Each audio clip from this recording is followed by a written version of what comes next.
Hello दोस्तों, नमस्कार। स्वागत है आप सभी का आपके YouTube channel the exam tutorial पर। जिन लोगों ने चैनल को अभी तक सब्सक्राइब नहीं किया है, प्लीज़ ज़रूर कर लेंगे। बेल आइकन को प्रेस कर लेंगे, जिससे आने वाले सभी वीडियो का नोटिफिकेशन आपको सबसे पहले मिलेंगे। हमारे मुख्य सेविकाएं बहनें कैसी हैं? उम्मीद है कि आप लोग बहुत अच्छी होंगी और स्वस्थ होंगी, मस्त होंगी और अपनी तैयारी बहुत अच्छे से कर रही होंगी। देखिए बहनों, आप लोग तैयारी बहुत अच्छे से करिए, क्योंकि अब समय नहीं है। अब आपका एग्ज़ाम बहुत जल्दी ही होने वाला है। आप लोग बिल्कुल लापरवाही मत करिए। इसलिए हम आप लोग को बार बार कह रहे हैं कि आप लोग बिल्कुल लापरवाही मत करिए, क्योंकि एग्ज़ाम आ जाएगा, फिर आप लोग परेशान होंगे। चलिए, मुख्य सेविका के सिलेबस में जो टॉपिक दिया है, आज का हमारा टॉपिक है जल वाटर से संबंधित हम लोग देखेंगे। 60 नोट्स के रूप में हम लोग तैयार कर रहे हैं, और आप लोग कोशिश करिएगा कि एक नोट्स कॉपी बना लीजिए और आप लोग भी ऐसे ही नोट्स अपना तैयार करते चलिए। एग्ज़ाम के टाइम में आप लोग को रिवीजन करने में बहुत ही हेल्प मिलेगा। चलिए देखते हैं। वाटर जल का सूत्र है H2O। क्या है? जल का सूत्र है H2O। यह क्या है? एक अकार्बनिक यौगिक है। जल क्या है? अकार्बनिक यौगिक है। और जल से ऊर्जा कितनी कैलोरी मिलती है? तो 0 कैलोरी मिलती है। यह बहुत ही इंपॉर्टेंट क्वेश्चन है। यह आपके एग्जाम में आने की संभावना है कि जल से कितनी किलो कैलोरी ऊर्जा की प्राप्ति होती है? तो 0 होती है, क्योंकि यह पीसीएस के एग्जाम में, उत्तर प्रदेश पीसीएस के एग्जाम में यह क्वेश्चन आ चुका है। तो इसके लिए यह इंपॉर्टेंट हो जाता है कि आयोग इसको पूछ सकता है, क्योंकि यह टॉपिक हमारे सिलेबस में है। आगे, जल का अन्य नाम है ऑक्सीजन। जल का अन्य नाम है ऑक्सीजन, और इसका पीएच मान कितना होता है? 7.0 होता है। और जल क्या होता है? जल रंगहीन, गंधहीन और स्वादहीन होता है। कैसा होता है? रंगहीन, गंधहीन और स्वादहीन होता है। और हमारे शरीर के भार का 60 से 70% जल ही होता है। जो हमारा शरीर होता है, उसका भार जो होता है 60 से 70% जल होता है। इसके बाद और जो पाए जाते हैं शरीर में। आगे, आयु बढ़ने के साथ साथ वसा की मात्रा क्या होती है? बढ़ती जाती है। वसा की मात्रा बढ़ जाती है और जल की मात्रा क्या होती है? घट जाती है। और बच्चों में जल की मात्रा क्या होती है? अधिक होती है। बच्चों में जल की मात्रा अधिक होती है। मोटे व्यक्ति में जल की मात्रा कम होती है और वसा की मात्रा ज़्यादा होती है। जो मोटे व्यक्ति होते हैं उनके अंदर जल की मात्रा कम पाई जाती है और वसा की मात्रा ज़्यादा पाई जाती है, वही फैट होता है। आगे, लार में पानी की मात्रा कितनी पाई जाती है?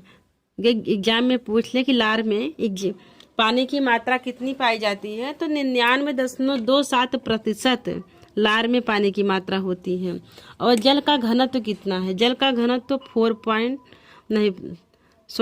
जल का घनत्व जो है 4 डिग्री सेल्सियस है। कितना है? 4 डिग्री सेल्सियस है।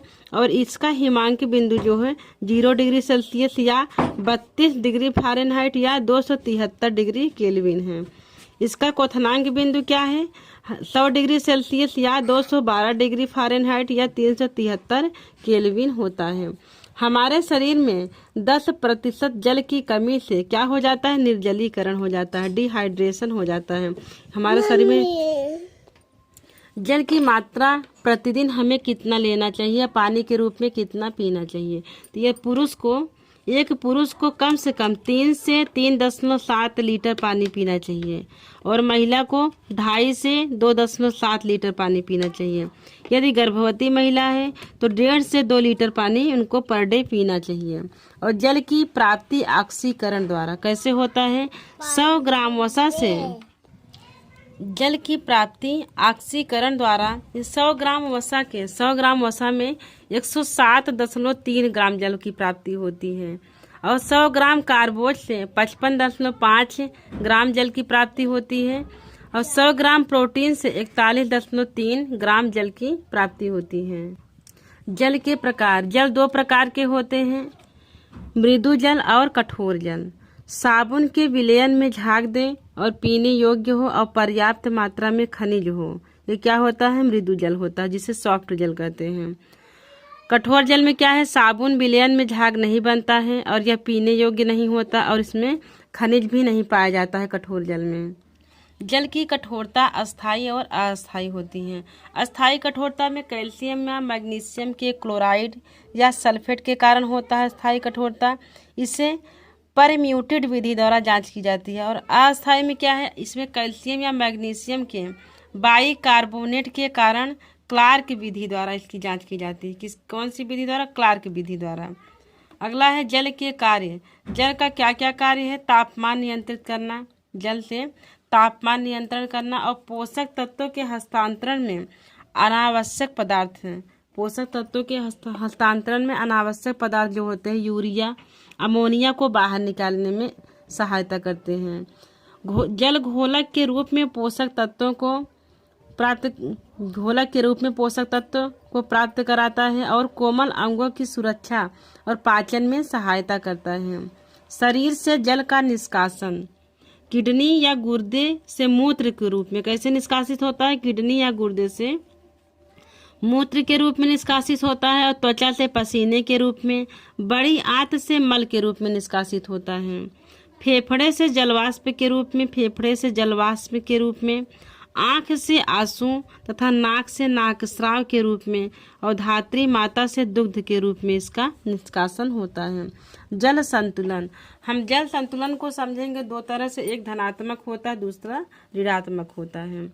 धनात्मक क्या है? लिया ज़्यादा जाता है और निकाला कम। जैसे हम लोग पानी ज़्यादा पीते हैं और पेशाब कम करते हैं या पसीना कम निकलता है। और ऋणात्मक में क्या है कि पानी कम पीते हैं और पसीने के रूप में ज़्यादा निकलता है, तो यह ऋणात्मक हो जाएगा। आगे जल की कमी के प्रभाव। जल हमारे शरीर में जब जल की कमी हो जाएगी तो पाचक रसों में असंतुलन हो जाएगा और भूख कम लगेगा, शरीर का टेम्परेचर बढ़ जाएगा और शारीरिक वजन कम हो जाएगा। शरीर में यूरिक अम्ल, यूरिया, विष, टॉक्सिन आदि का पूर्णतः निष्कासन नहीं हो पाता है।